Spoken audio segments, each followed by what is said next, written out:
बहू के हाथ। घर की बहू शीना को इस बात का बड़ा घमंड था कि जिस काम में वो हाथ डालती थी वो काम अच्छा हो ही जाता है।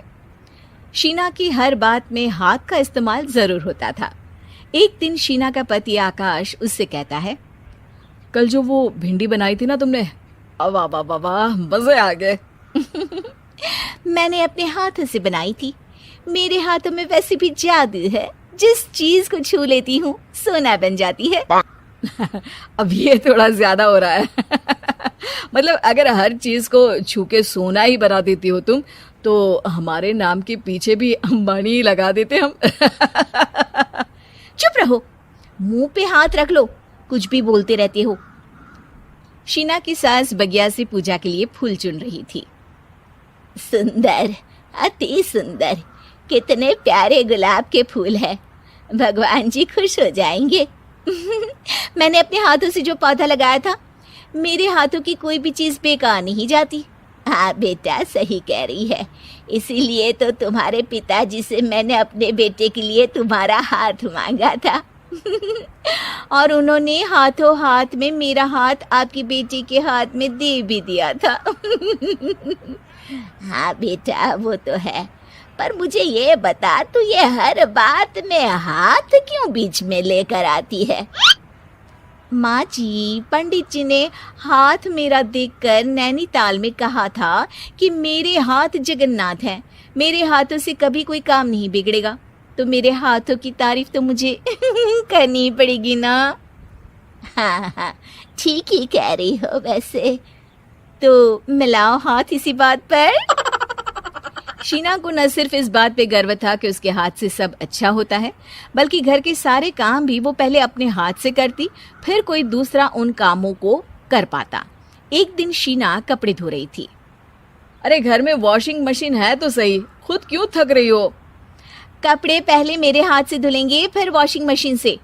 पहले हाथ की सफाई, फिर मशीन की धुलाई। अगर आज डाकू गब्बर सिंह होता ना, तो वो ये हाथ मुझे दे दे ठाकुर तुमसे जरूर कहता, और मैं तो दिलवा भी देता तुम्हारे हाथ।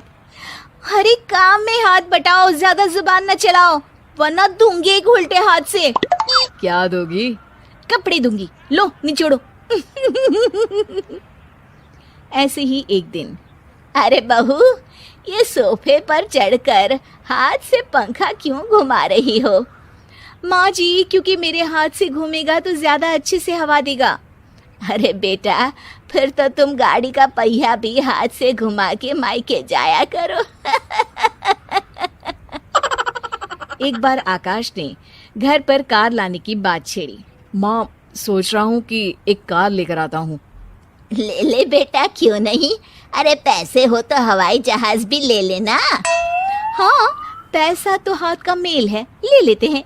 इस हाथ पैसे देंगी, उस हाथ कार ले लेंगी। मुझे तो लगता है कि बहू कार भी अपने हाथों से धक्का लगाकर घर लाएगी। वो तो नहीं करूंगी, लेकिन सबसे पहले स्टीयरिंग पर हाथ मैं ही लगाऊंगी, ताकि गाड़ी का आना शुभ हो। अरे घर ले आने तो दो, फिर हाथ लगा लेना। लेकिन शीना नहीं मानती। अगले दिन ही सब कार लेने जाते हैं। शीना सेल्समैन से कहती है, भैया ये कार बहुत पसंद है, पैक कर दो। अरे ओ भाग्यवान, 2 मीटर कपड़ा नहीं है जो पैक करवा ले, जरा चला कर तो देखने दो। यस सर, बिल्कुल, टेस्ट ड्राइव कीजिए ना। अरे नहीं नहीं, सबसे पहले मैं हाथ लगाऊंगी गाड़ी को, मेरे हाथ अच्छे हैं। अरे यार, हाथ तो मैं भी धोता ही हूँ, और आजकल तो सैनिटाइजर से भी धोता हूँ। मेरे काम में हाथ ना अड़ाओ। अरे टांग ना अड़ा होता है भाग्यवान, हाथ नहीं। शीना ड्राइविंग सीट पर बैठ जाती है और आकाश उसे गाड़ी के फंक्शन समझाता है। देखो शीना, ध्यान रखना, ये है स्टीयरिंग, इससे राइट लेफ्ट जाएंगे। ये है एक्सेलरेटर, इससे स्पीड कंट्रोल कर सकते हैं। और उसी के पास में है ब्रेक, जो तुम्हारी जुबान में शायद मिसिंग है। ठीक है, ज्यादा भी सिखाने की जरूरत नहीं है। मेरी माँ तो कहती है कि मैं अगर अपनी शुभ हाथ लगा दूं तो जग घूम जाए। तो ये स्टीयरिंग क्या चीज है? शीना गाड़ी स्टार्ट कर देती है और स्टीयरिंग को घुमाते हुए एक्सेलरेटर पर धीरे से पैर रखती है, और शोरूम के बाहर के एरिया में ही गाड़ी घूमने लगती है, जहाँ दूसरी गाड़ियाँ भी रखी हैं। देखा मेरे हाथों का कमाल। अब ब्रेक दबा दो, आगे गाड़ी है। शीना आगे गाड़ी देखकर घबरा जाती है और पाँव गलती से एक्सीलरेटर पर पड़ जाता है। कार आगे खड़ी एक बड़ी गाड़ी में घुस जाती है। दोनों कार से उतरते हैं। सेल्समैन भागते हुए आता है। अरे 7 लाख की गाड़ी खरीदने आए थे और 15 लाख की गाड़ी ठोक दी। Oh my God. आकाश की माँ, आकाश और शीना घबरा जाते हैं। इतना सारा पैसा कहाँ से आएगा? तभी वहाँ मैनेजर भी आ जाता है। पूरा माजरा समझता है। अरे टेंशन मत लीजिए, गाड़ियों का इंश्योरेंस था। आप जो कार लेने आए थे वही खरीद लीजिए। पर मैडम, जब तक आप सीख ना ले तब तक गाड़ी मत चलाइएगा। अभी तो आपने गाड़ी बस ठोकी है, जिसका बीमा भी था, लेकिन सड़क पे चलते हर इंसान का बीमा नहीं होता। अरे मेरे हाथों से छुप भी गया ना तो उसकी जिंदगी बन जाएगी, और अगर चला भी गया तो स्वर्ग ही पाएगा। मैनेजर साहब, मेरे हाथ में कोई दिक्कत नहीं है, वो तो बस पाँव गलत जगह पर चला गया था।